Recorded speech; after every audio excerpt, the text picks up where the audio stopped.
Salam dostlar, hər vaxtınız xeyirli olsun.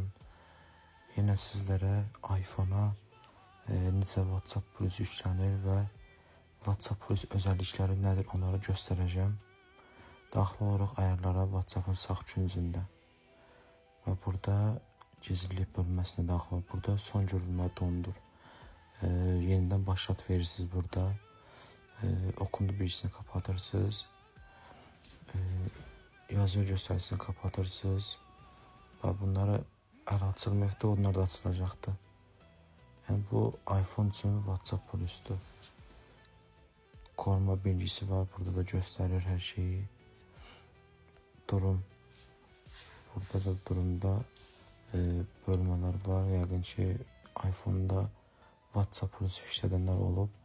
İndi pullu versiyaya keçib kim istəsə qoşula bilər.